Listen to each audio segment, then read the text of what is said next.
వార్తలు సమర్పిస్తున్నవారు sun valley high school Bhupalpally, Kakatiya schools Jammikunta, shine group of schools nursery to 10th class, day semi residential and residential, Jaya Bharati English medium school Ayyappa Nagar Jammikunta.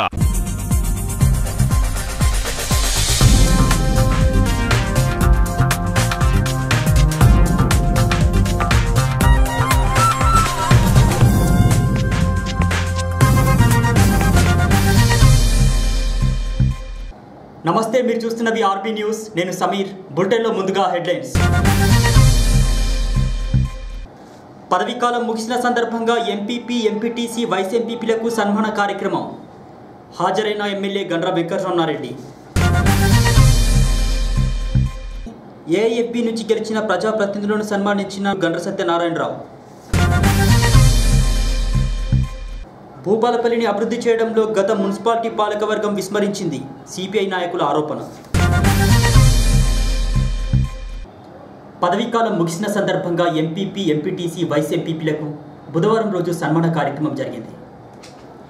Rekonda మండల కేంద్రంలోని మండల ప్రజా పరిషత్ కార్యాలయంలో జరిగినటువంటి ఈ సన్మాన కార్యక్రమానికి ఎమ్మెల్యే గండ్ర వెంకటరమణారెడ్డి ముఖ్య అతిథిగా హాజరయ్యారు.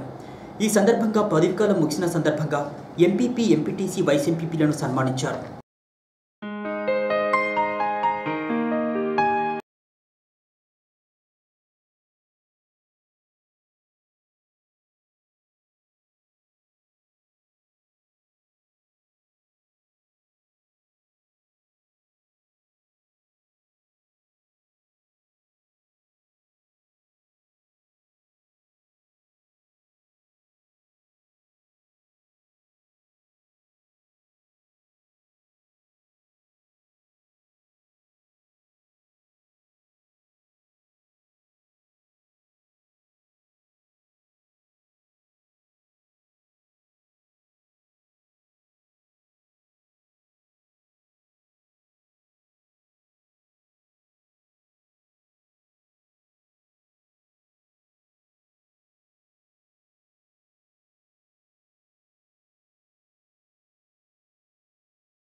ప్రతి ఒక్క లీడర్లకి నా నమస్కారములు.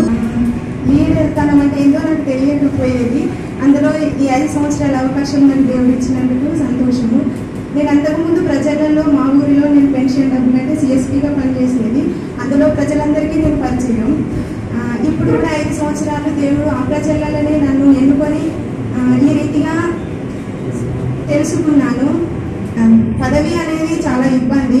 ఎవరేమన్నా తట్టుకోవాలి, అన్నిటికీ తట్టుకొని ముందుకు సాగేదే ప్రజాస్వామ్యం. మరి ఈ అవకాశం ఇదే మొదటిది కాదు, ఇదే చివరిది కూడా కాదు. రాజకీయాలలో ఉన్నప్పుడు అనేక అవకాశాలు వస్తూనే ఉంటాయి. 5 సంవత్సరాలకు ఒకసారి ప్రజాస్వామ్యంలో ఎన్నికలు అనేవి అనివార్యం. మరి ఈరోజు మహిళలు ఏ సభకు పోయినా పురుషుల కంటే ఎక్కువ మంది ఉంటున్నారు. ఎందుకంటే రాజ్యాంగం ఇచ్చినటువంటి స్ఫూర్తి ప్రకారం 50% రిజర్వేషన్ పెట్టడం వల్ల మహిళా సోదరిమణులు వస్తూ ఉన్నారు. మరి రావడమే కాదు, ప్రతి విషయాన్ని అవగాహన చేసుకొని మరి మహిళా సమస్యల మీద కానీ సమాజంలో ఉండేటువంటి సమస్యల మీద అర్థం చేసుకొని అధికారులను ఎప్పటికప్పుడు తెలుసుకోవడం కానీ, అధికారులు ఎక్కడైనా చక్కగా పనిచేయకపోతే వారిని హెచ్చరిక చేయడం కానీ మహిళలు కూడా ఏం తీసుకోవడం లేదు. కాబట్టి మహిళా సోదరిమణులు కూడా రాబో రోజుల్లో ఖచ్చితంగా మరి మీకు ఇచ్చినటువంటి అవకాశం ఇది అయిపోయిందని కాదు, మళ్ళీ ఒక అవకాశం తీసుకొని మరి మళ్ళీ మీరు ఏదో సందర్భంలో చట్టసభల్లో ఉండాలని నేను మనస్ఫూర్తిగా మహిళలను కానీ ఇక్కడ ఉండేటువంటి ఎంపీటీసీ సభ్యులందరూ కూడా.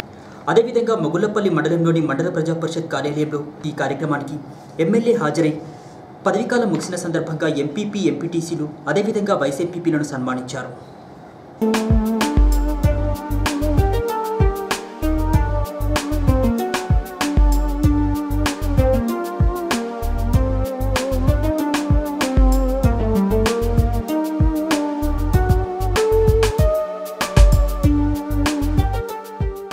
మరి ఫైనాన్స్ కమిషన్ రద్దు చేసింది. అలాంటి ఉండేటువంటి 14th ఫైనాన్స్ కమిషన్ పంచవర్ష ప్రణాళికలలో మన పంచాయతీరాజ్ వ్యవస్థకు నిధులు కేటాయింపులు కేంద్ర ప్రభుత్వం నుంచి ఉండేది. గతంలో కూడా రాష్ట్ర ప్రభుత్వ నిధులు తక్కువ, కేంద్ర ప్రభుత్వ నిధులే ఎక్కువ.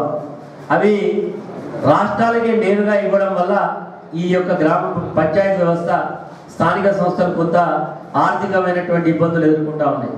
దీన్ని దృష్టిలో పెట్టుకొని ముఖ్యమంత్రి గారు మొన్న మీటింగ్లో కూడా చెప్పడం జరిగింది. ఎప్పుడైతే మున్సిపల్ ఎన్నికలు పూర్తి కాగానే పంచాయతీరాజ్ సవరణ చట్టాన్ని తీసుకురాబోతా ఉన్నారు. అందులో మండల ప్రజా పరిషత్కు, ఎంపీపీలకు, జిల్లా పరిషత్ సభ్యులకు, జిల్లా పరిషత్ చైర్మన్లకు విస్తృతమైనటువంటి అధికారాలు. ఎందుకంటే గ్రామాలలో ఉండేటువంటి కానీ మండలంలో కానీ జిల్లా పరిషత్లో ఉండేటువంటి వాటన్నిటి కూడా మిమ్మల్ని మరి భాగస్వాములు చేస్తూ అజమాయి చేసేటువంటి అవకాశం ఇవ్వడంతో పాటు రాష్ట్ర ప్రభుత్వం నుంచే మరి నిధులను కూడా ఖచ్చితంగా గ్రామ మండల ప్రజా పరిషత్లకు, జిల్లా ప్రజా పరిషత్లకు ఇవ్వాలనేటువంటి ఆలోచన చేస్తా ఉన్నారు.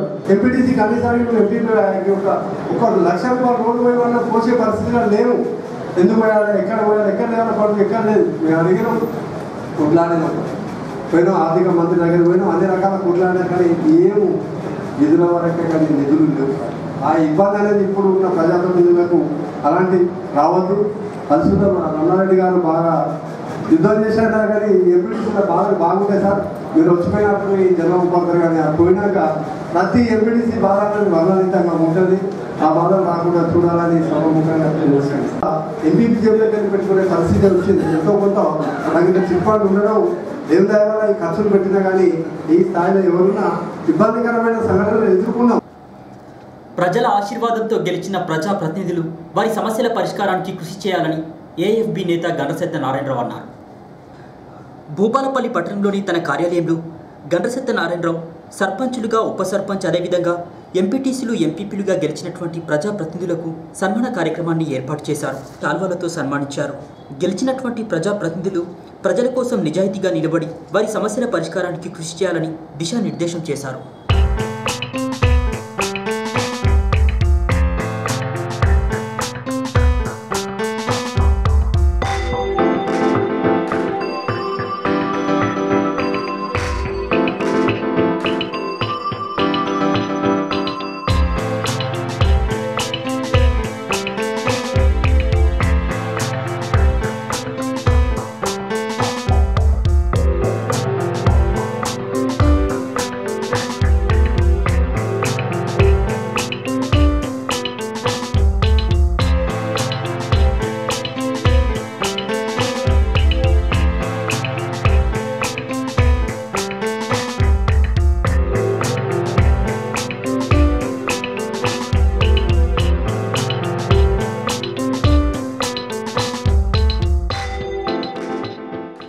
భూపాలపల్లి నియోజకవర్గంలో గ్రామ సర్పంచులుగా, ఉప సర్పంచులుగా, ఎంపీటీసీలుగా, ఎంపీపీగా అయినటువంటి ప్రజాప్రతినిధులకు ఈరోజు సన్మాన కార్యక్రమము భూపాలపల్లి జిల్లా కేంద్రంలో పెట్టడం జరిగింది. గెలిచినటువంటి ప్రజాప్రతినిధులు ప్రజలు సర్పంచ్, ఎంపీటీసీ, ఉప సర్పంచులపై ఏ నమ్మకాన్ని అయితే ఉంచారో, గెలిపించారో ఆ నమ్మకాన్ని వమ్ము చేయకుండా ప్రజల పక్షాన నిజాయితీగా కొట్లాడవలసినటువంటి అవసరం ఉంది, పనిచేయవలసినటువంటి అవసరం ఉందని మీకు ఈ సందర్భంగా తెలియజేస్తూ ఉన్నాను. మనకు 5 సంవత్సరాల అవకాశం ఇచ్చారు. 5 సంవత్సరాలు అనునిత్యం మీ పరిధిలో ఉన్నటువంటి ప్రజలకు వాళ్ళ సమస్యల పట్ల చిత్తశుద్ధితోని పనిచేసి వాళ్ళ మన్ననలు పొందాలని విజ్ఞప్తి చేస్తూ ఉన్నారు. ప్రజల మన్ననలు పొందితే మనము సక్సెస్ఫుల్ కాబోయేటువంటి లీడర్గా ఎదిగే అవకాశాలు ఉంటాయని మీకు ఈ సందర్భంగా తెలియజేస్తూ ఉన్నాను. నేను కూడా ఒక గ్రామ సర్పంచ్గా ఎన్నికయ్యాను, ఒక జడ్పీటీసీగా ఎన్నికయ్యాను. ఈరోజు ఒక నియోజకవర్గ శాసనసభ్యునిగా పోటీ చేసే స్థాయికి వచ్చానంటే ప్రజల దీవెనలతోని నేను ఈ స్థాయికి వచ్చాను. మీరు కూడా అదే దిశలో ఎదగాలని, ఎదిగి మీ నాయకత్వ లక్షణాలను పెంచుకునే దిశలో ప్రజల మన్ననలు పొందాలని మీకు ఈ సందర్భంగా తెలియజేస్తూ ఉన్నాను. ప్రభుత్వం నుంచి వచ్చే పథకాలన్నీ కూడా మీరు పేదవానికి అందే విధంగా కొట్లాడాలి. స్వార్థపూరితమైనటువంటి మరి యొక్క విషయాలు వదిలి నిజాయితీగా న్యాయంగా ఏ పేదవానికి సంక్షేమ పథకం అందాలో ఆ పేదవానికి సంక్షేమ పథకం అందేదాకా మనం కొట్లాడవలసినటువంటి బాధ్యత ప్రజలు మనపై ఓటర్లు ఇచ్చారు. ఆ కొట్లాడవలసినటువంటి బాధ్యత రేపు మండల పరిషత్తులో, రేపు ఎంఆర్ఓ నిజాయితీగా ప్రభుత్వ పథకాలన్నీ కూడా పేదవానికి అందే దిశలో మనం కొట్లాడాలని మీకు ఈ సందర్భంగా తెలియజేస్తూ ఉన్నాను. ఈరోజు ప్రతిపక్షంలో ఉన్న ప్రభుత్వ పథకాలు పేదవానికి అందే దిశలో కొట్లాడే మార్గాన్ని ఎంచుకొని పేదవానికి పక్షాన మనము అండగా నిలవాలని మీకు ఈ సందర్భంగా తెలియజేస్తూ ఉన్నాను. పేరుకే భూపాలపల్లి మున్సిపాలిటీగా ఉందని, ఎక్కడి సమస్యలు అక్కడే పేరుకుపోయాయని సిపిఐ నాయకులు కొలిమి రాజ్కుమార్ ఆరోపించారు. ఈ మేరకు జయశంకర్ జిల్లా కేంద్రంలోని కుమ్రాయ్ భవన్లో సిపిఐ జిల్లా కార్యదర్శి కొలిమి రాజ్కుమార్ మీడియాతో మాట్లాడారు. మున్సిపాలిటీ పాలకవర్గం ప్రజలకిచ్చినటువంటి హామీలను నెరవేర్చలేకపోయిందన్నారు. కనీసం భూపాలపల్లిలో శ్మశాన వాటిక కూడా లేదన్నారు. భూపాలపల్లికి సంబంధించి మున్సిపాలిటీకి సంబంధించి ఎన్నికలు మళ్ళీ నోటిఫికేషన్ రాబోతూ ఉన్నది. గత పాలక వర్గం అనేక హామీలు ఇచ్చి భూపాలపల్లి మున్సిపాలిటీని ఈరోజు చూస్తే పేరుకు మాత్రం మున్సిపాలిటీ కానీ ఏ ఒక్క సమస్య పరిష్కారం కాని పరిస్థితి కోపల్లో కనబడుతూ ఉన్నాయి. కేవలం ఎవరైతే గెలిచిన సభ్యులు ఉన్నారో వాళ్ళు ఫైరవులు, లేకపోతే మిగతా వాటిని తప్ప మిగతా ఈ అభివృద్ధికి సంబంధించిన అంశాన్ని దేనికి కూడా వాళ్ళు ప్రయత్నం కూడా చేయలేదు. ఉదాహరణ చెప్పినట్టయితే వాళ్ళు ఇచ్చిన హామీలో ప్రధానంగా ఇంత పెద్ద భూపాలపల్లి జిల్లా కేంద్రం అయినాక కనీసం దురదృష్టవశాత్తు ప్రజలు ఎవరైనా అనారోగ్యంగా కానీ లేకపోతే యాక్సిడెంటల్గా మరణిస్తే వారిని పాతి పెట్టడానికి సంబంధించిన శ్మశాన వాటిక లేని పరిస్థితి మనం చూస్తూ ఉన్నాం. మరి ఎంత దయనీయమైన పరిస్థితి అంటే దీన్ని ఎవరైనా నిజంగా చూస్తే ప్రతి పల్లెటూరులో శ్మశాన వాటిక ఉంది, ప్రతి ఎక్కడ చూసినా ఉంది. కానీ భూపాలపల్లికి వచ్చేసరికి ఈ శ్మశాన వాటికను మరి పాలకులు నిర్లక్ష్యం చేసినారు. దీని మీద ఇంతవరకు ఏమి సాధించడమే, బ్రహ్మాండంగా సాధించడమనేమో టీఆర్ఎస్ నేతలు చెప్పుకుంటా ఉన్నారు. కానీ భూపాలపల్లి ఇది అభివృద్ధి వైపు ప్రయాణిస్తుందా లేకపోతే వెనకకు ప్రయాణిస్తుందా అనేది మనం అర్థం చేసుకోవాల్సిన అవసరం ఉన్నది. అదే కాకుండా సంత చూసినట్టయితే చాలా దయానీయం. ఈరోజు ఇంత పెద్ద 6,000 చిల్లర సింగరేణి కార్మికులు, ఇతరత్ర ప్రభుత్వ ఉద్యోగులు, అదేవిధంగా ఈరోజు జిల్లా కేంద్రంగా మారిన సందర్భంలో సంతాకు సంబంధించిన ఏదైనా వాళ్ళకి ఏమైనా మన ఫెసిలిటీ ఇచ్చిందంటే అది కూడా ఇక్కడ ఇవ్వలేని పరిస్థితి కనబడతా ఉన్నది. ఏదైతే రోడ్ల పొంటి పెట్టుకొని ఈరోజు యాక్సిడెంట్లకు గురి కావాల్సిన పరిస్థితి ఏర్పడుతుంది. కనీసం నీళ్ళు ఏదైనా ఇస్తారా అంటే ఏది ఇవ్వని పరిస్థితి కనబడతా ఉంది. అంతేకాకుండా డంప్ యార్డుకు సంబంధించి ఇంత పెద్ద ఏరియాలో ఎక్కడ డంప్ వేయాలనేది ఈరోజు చాలా చిక్కు ప్రశ్న. ఒకవైపు పొల్యూషన్ లేకుండా ఈరోజు ఒకవైపు పొల్యూషన్లో కూడా అనేక రకాల కార్యక్రమాలు హరితహారం అని ఇంకోటని చేస్తూ ఉన్నారు. కానీ వాటన్నింటికీ మూలం ఈరోజు డంప్ యార్డ్ లేకపోవడం వల్ల ఈ చెత్తను ఇష్టం ఉన్నట్టు పక్కన పడేయడం వల్ల ఈరోజు మురుగు వాసన వచ్చి జ్వరాలు, అదే మలేరియా జ్వరాలు వచ్చే అవకాశం ఉన్నది. డంప్ యార్డును కూడా ఈరోజు పట్టించుకొని ఈ పాలక వర్గం మేము గొప్పలు చెప్పుకునే పరిస్థితి వచ్చేసింది. అంతేకాదు ఈరోజు కూరగాయల మార్కెట్ సంబంధించి ఇనాగరేట్ చేసిర్రు, కొంత కన్స్ట్రక్షన్ అయిపోయింది, మళ్ళీ అది పెండింగ్లో ఉంది. మరి దాని సంగతి ఏంటిది? ఈరోజు కూరగాయలు కూడా మళ్ళీ రోడ్ల మీద పెడతా ఉన్నాయి. అంతేకాకుండా ఈరోజు చికెన్, మటన్కి సంబంధించిన, చేపలకు సంబంధించిన ఏవైతే మాంసాహారాల విక్రయాలు రోడ్ల మీద జరుగుతూ ఉన్నాయి. రోడ్ల మీద జరుగుతున్న మరి ఆరోగ్య శాఖ ఏం చేస్తూ ఉన్నది? లారీలు, బస్సులు, మోటార్ సైకిల్స్ పోయిన వాహనాల యొక్క దుమ్ము ధూళి, పెట్రోల్ వాసన అంతా ఈరోజు మాంసానికి బట్టి అనారోగ్య పాలయ్యే పరిస్థితి వస్తూ ఉన్నది. ఇవి కనీస కామన్ మినిమం ఈరోజు తీసుకున్న సమస్యలను పరిష్కారం చేయాల్సింది పోయి 5 ఏళ్ళు తాత్సారం చేసి మళ్ళీ ఎన్నికలకు సిద్ధమైనట్టుగా ఒకవైపు ముఖ్యమంత్రి గారు మొత్తం మనమే గెలవాలి, మున్సిపల్ మొత్తం మనమే గెలవాలని చెప్తా ఉన్నాం. కాబట్టి ప్రజలు ఆలోచించాలి. ముఖ్యమైన ఇలాంటి చిన్న చిన్న సమస్యలు పరిష్కారం చేయకుండా ఇంత సింగరేణికి సంబంధించిన ఒక బంగారు బాతుగుడ్డు లాంటి సింగరేణి పెట్టుకొని కోట్ల రూపాయలు ఈరోజు చెస్గా వచ్చే ఒక సింగరేణిని కూడా వాడుకోలేని పరిస్థితి. డబ్బులను మన ఊరిలో కాకుండా ఎక్కడో ఖర్చు పెట్టి ఈ ఊరిని దరిద్రం పాలు చేస్తూ ఉన్న పాలక వర్గాన్ని మన కార్మికులు ప్రజలు రాబోయే ఎన్నికలు నిలదీయాల్సిన అవసరం ఉన్నది. కాబట్టి వీటి మీద సిపిఐ పక్షాన రాబోయే 2-3 వారాల్లో తప్పక పోరాటం చేస్తాం. తప్పక ప్రజలు కూడా ఆలోచించాలి. విద్యారంగ సమస్యల్ని పరిష్కరించడంలో రాష్ట్ర ప్రభుత్వం పూర్తిగా విఫలమైందని ఏఐఎస్ఎఫ్ నాయకులు ఆరోపించారు. జయశంకర్ జిల్లా కేంద్రంలో హెచ్ఎంఎస్ వసతి గృహాలు అద్దె భవనంలో కొనసాగుతున్నాయని, దీంతో విద్యార్థులు ఇబ్బందులు పడుతున్నట్లు తెలిపారు. వీటికి ప్రత్యేక భవనాలు కట్టించడంలో ప్రభుత్వం పూర్తిగా వైఫల్యం చెందిందన్నారు. భూపాలపల్లి జయశంకర్ జిల్లా వ్యాప్తంగా ఉన్నటువంటి విద్యారంగ సమస్యలు పరిష్కరించడంలో టీఆర్ఎస్ ప్రభుత్వం పూర్తిగా వైఫల్యం చెందుతూ ఉంది.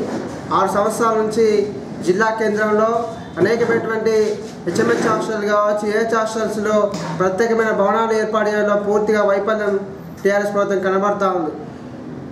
అధికార పార్టీ ఎమ్మెల్యేలు ఉన్నప్పటికీ ఇంతవరకు ఒక్క ఇటుక పెళ్ళ కూడా ఉండడం పరిస్థితి హెచ్ఎంఎస్ హాస్టల్లకు ఉన్నది. హెచ్ఎంఎస్ హాస్టల్లో అద్దె భవనాలు కొనసాగుతూ ఉన్నాయి. మరి హాస్టల్ వల్ల ఆ కొన్నటువంటి విద్యార్థులు ఇబ్బంది పడుతూ ఉన్నారని చెప్పేసి డీడీఆర్లకు, కలెక్టర్లకు అందరికీ వినతి పత్రం ఇచ్చినప్పటికీ ఏమాత్రం స్పందన లేకుండా పోతా ఉంది. ముఖ్యంగా పాలిటెక్నిక్ భూపాలపల్లి జిల్లా కేంద్రంలో పాలిటెక్నిక్ కళాశాల ఏర్పాటు చేయాలని చెప్పేసి, బీఈడీ కళాశాల ఏర్పాటు చేయాలని చెప్పేసి కేసీఆర్ గారిని కలిసినప్పటికీ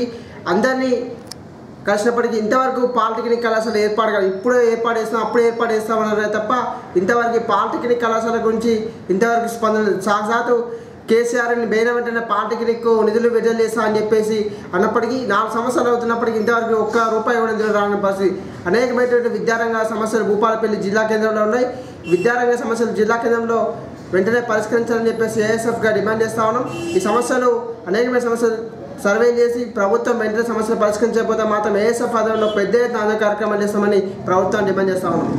నిర్మల్ జిల్లా కాన్పూర్ మున్సిపల్ కార్యాలయంలో అధికారులు మద్యం సేవిస్తూ పట్టుబడ్డారు. ప్రైవేట్ వ్యక్తులతో కలిసి జూనియర్ అసిస్టెంట్ రాజేందర్ మద్యం సేవిస్తూ మీడియా ప్రతినిధులకు పట్టుబడ్డాడు. ఇదేంటని ప్రశ్నిస్తే డ్యూటీలో అలసిపోయానని, ఇక్కడే పడుకుంటానని బదిలించాడు. అదేవిధంగా స్థానికులు సైతం అధికారి తీరుపై నిలదీయగా రాత్రిపూట సేద తీరడం తప్ప అని వారిపై చిందులేశాడు.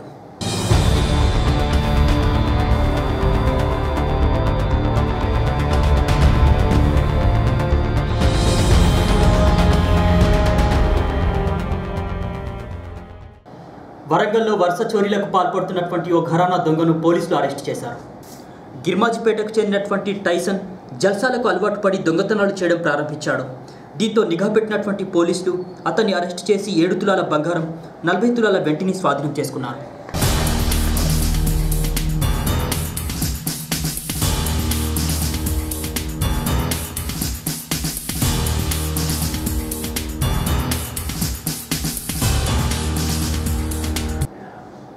మహారాష్ట్రలో ఎడతెరిపి లేకుండా కురుస్తున్న భారీ వర్షాలతో తివారీ డ్యాం తెగిపోయింది.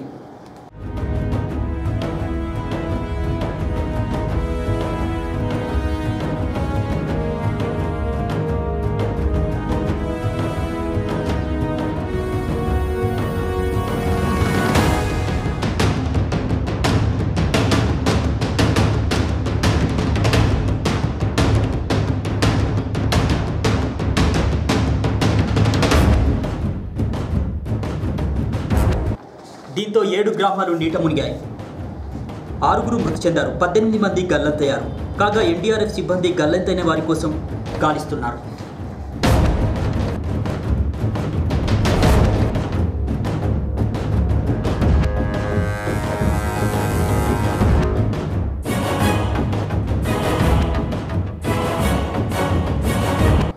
మొగుళ్లపల్లి మండల కేంద్రంలోని టీఆర్ఎస్ పార్టీ కార్యాలయంలో పార్టీ సభ్యత్వ నమోదు కార్యక్రమం జరిగింది.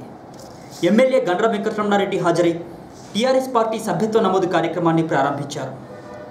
ఈ సందర్భంగా పార్టీ సభ్యత్వం తీసుకున్న వారికి రసీదును అందించారు. ఈరోజు గౌరవ ముఖ్యమంత్రి గారు ప్రతి నియోజకవర్గానికి మొన్న 27వ తారీఖు నాడు మమ్మల్ని అందరినీ కూడా పిలిచి సమావేశం పెట్టి వారు చెప్పడం జరిగింది. కనీసం ఒక నియోజకవర్గంలో 50,000 సభ్యత్వం ఉండాలని మాకు 50,000 సభ్యత్వానికి సరిపోయే పుస్తకాలు ఇవ్వడం జరిగింది. మరి ఈరోజు మరి మిత్రులు మాట్లాడుతూ 15,000 సభ్యత్వం ఉండాలని అనుకున్నప్పుడు మరి ఖచ్చితంగా మొన్న జరిగినటువంటి ఎన్నికల్లో మాత్రం ముఖ్యమంత్రి నియోజకవర్గం హరీష్ రావు నియోజకవర్గం మెజార్టీలో నెంబర్ 1 ఉంటుంది అంటారు. కానీ మనం కూడా వాళ్ళకంటే తీసుకోకుండా మనం ఆ మెజార్టీలో గెలిపించుకోవడం జరిగింది. కాబట్టి రేపు పార్టీ యొక్క సభ్యత్వంలో కూడా నెంబర్ 1 ఉండాలి భూపాలపల్లి నియోజకవర్గం. అది ఉండాలంటే ఎవరు చేయాలని నేను ఒక్కరిని అనుకుంటే అయ్యేది కాదు. మీరు మరొక్కరు కూడా ఒక్కొక్కరు అనుకొని అందరూ ఇల్లు తిరిగి మరి సభ్యత్వాన్ని నమోదు చేసి మరి పార్టీ ప్రాథమిక సభ్యుడైతే 30 రూపాయలు, క్రియాశీల సభ్యుడైతే 100 రూపాయలు, క్రియాశీల సభ్యుడి యొక్క ఫోటో ఇవన్నీ కూడా సమాచారాన్ని ఇచ్చినట్టయితే మీ అందరికీ ఒక గుర్తింపు కార్డు కూడా మరి ఒక మొత్తం మెడల్ వేసుకోవడానికి అన్నీ కూడా మరి ఇవ్వడం జరుగుతుంది. కాబట్టి మీరు అందరూ కూడా అందులో సమాచారం కూడా పూర్తిగా నింపండి. ఆధార్ కార్డు నెంబరు, మీకు ఉండేటువంటి ఫోన్ నెంబరు, మిగతా అన్ని సమాచారాలు నింపి మరి ఇవ్వండి. మరి మన భూపాలపల్లి ఆఫీస్లోనే ఒక కంప్యూటర్, 2 కంప్యూటర్లు, ఒక ఆపరేటర్లు, 2 ఆపరేటర్లు కూడా నిన్ననే పార్టీ పంపించడం జరిగింది. ఏ రోజుకి ఆ రోజు వీళ్ళు ఇక్కడ నుంచి ఇన్ఫర్మేషన్ తీసుకుంటా ఉన్నారు. ఎంత జరిగింది భూపాలపల్లిలో, ఎంతమంది తీసుకుపోయినా మరి పెద్ద సంఖ్యలో సభ్యులుగా చేర్పియాలి. అందరూ చూస్తే పొద్దుగాల ఆ దృష్టితో పనిచేయాల్సిన అవసరం ఉంది. అలా ఓడి కానీ కేసీఆర్ ఉద్దేశం కానీ, కేటీఆర్ ఉద్దేశం కానీ, మన నాయకులు రమణారెడ్డి గారి ఉద్దేశం కానీ, ఇక్కడ ఉన్నటువంటి రేపు 100 సంవత్సరాలు కానీ రేపు ఇంకొక 4 పర్యాలుగా తెలంగాణ ప్రభుత్వం ఉండదు తప్ప వేరే ప్రభుత్వం రావడానికి వీల్లేదని అట్లాంటి కార్యాచరణ రూపొందిస్తున్నారు. అట్లాంటి సంక్షేమ అభివృద్ధి కార్యక్రమాలు రూపొందిస్తున్నారు. కాబట్టి దానికి అనుకూలంగా మనం పనిచేయాల్సిన అవసరం విషయాన్ని మేము విజ్ఞప్తి చేస్తున్నాం. ఇవి ఈనాటి వార్తా విశేషాలు. తిరిగి ప్రసారమే వార్తల్లో మళ్ళీ కలుసుకుందాం. చూస్తూనే ఉండండి ఆర్బీ న్యూస్.